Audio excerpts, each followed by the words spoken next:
di Jakarta masih terganjal aturan di Undang-Undang Nomor 10 Tahun 2016 tentang Pilkada. Dalam undang-undang itu disebutkan bahwa mantan gubernur dilarang mencalonkan diri sebagai calon. Sinyal keduanya akan bisa bersama atau paling tidak bisa saling mendukung pada gelaran Pilkada Jakarta 2024. Dan untuk menjawab serta menganalisanya sudah bersama kami dua orang narasumber. Ada Ketua DPP PD Perjuangan Eriko Sotarduga serta Direktur Eksekutif Carta Politika Yunarto Wijaya. Selamat malam Mas Toto, Bang Eriko, apa kabar? Selamat malam. Waalaikumsalam warahmatullahi wabarakatuh. Terima kasih sudah berkenan bergabung kedua narasumber. Saya langsung ke Bang Eriko kalau begitu. Jadi artinya kalau ada komunikasi ini personal atau sudah menyentuh rencana-rencana duet atau saling dukung paling tidak Pak Anies dan Pak Ahok begitu? Sebenarnya Bung Bram, kalau kita lihat, katakan kalau di kami menyebutnya Bung ya, ada komunikasi Bung Anies dan Bung Ahok itu kan hal yang sangat baik. Artinya pada waktu yang lalu terjadi kompetisi yang demikian ketat, demikian keras itu, tetapi komunikasi silaturahmi kan tetap berjalan. Nah, tapi saya mau memberikan satu catatan, Bu Bram. Ini media sendiri yang menyampaikan kepada kita semua bahwa belum ada yang namanya petahana tetap menjadi gubernur DKI Jakarta. Ini dari media sendiri yang menyampaikan kan. Itu pertama. Yang kedua, bahwa kalau kemungkinan berpasangan sudah saya jawab, kemungkinannya sangat kecil. Karena kenapa? Karena aturannya belum memungkinkan kecuali ada yang mendukung. Nah, tapi kalau saling mendukung, satu sama lain ada di belakangnya mungkin atau tidak begitu, Bang? Tidak ada yang tidak mungkin di dalam dunia politik. Hanya menghidupkan orang mati yang tidak mungkin di dunia politik ini, Bung Bram. Tetapi kemungkinan itu kan itu yang harus diperhitungkan. Nah, saya belum selesai. Yang ketiga tadi, sebenarnya apa yang membuat ini menjadi lama? Tentu itu pertanyaan Bung Bram dan semua saudara-saudara kami yang ada di rumah yang menyaksikan ini melalui CNN.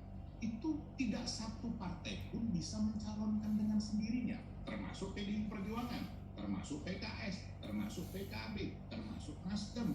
Belum ada yang pasti. Itu yang membuat ini sebenarnya proses ini menjadi lebih lama. Kalau dilihat seolah-olah rumit, menurut saya tidak ada yang rumit.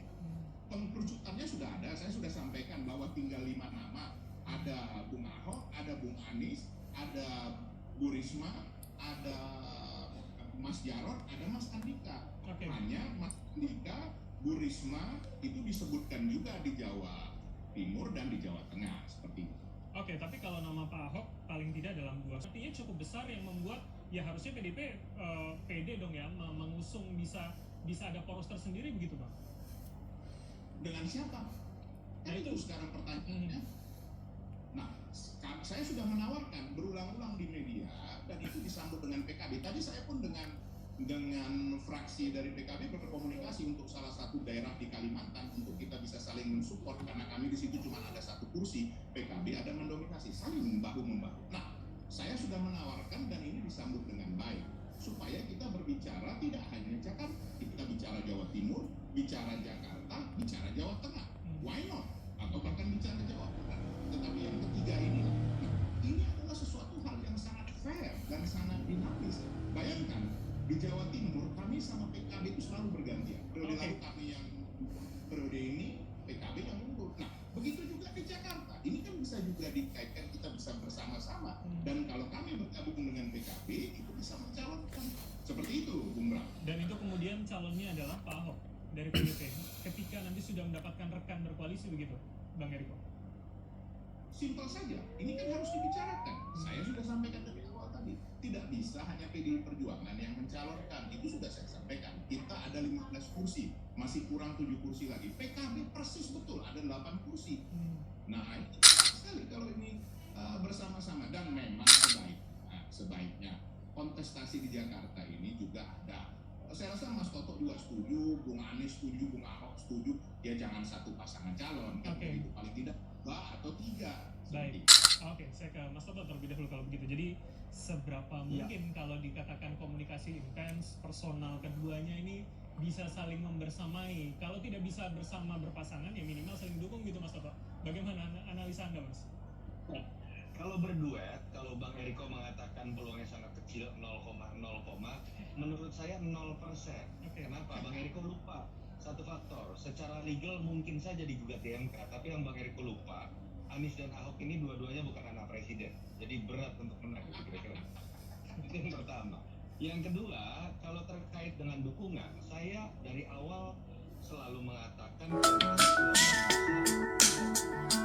Karena kalau kita lihat apapun yang dulu diwakili PDI Perjuangan, dan kedua kalau kita lihat juga kita tahu kedekatan Ibu Mega dengan Ahok sekarang paling tidak terlihat di media sedang mesra-mesranya, dan itu bisa terlihat dari penempatan Ahok sebagai Ketua DPP Bidang Perekonomian, artinya kan ada kepercayaan yang sangat besar terhadap Ahok. Jadi sebetulnya kalau hanya berbicara mengenai PDI Perjuangan, saya meyakini pilihan utamanya ada di Ahok. Apalagi survei menjustifikasi dia masih punya peluang dengan segala macam kontroversi yang pernah ada di masa lalu. Tetapi kita tahu tadi Bang Eriko sudah menyebutkan, ternyata PDI tidak bisa segarang dulu nih.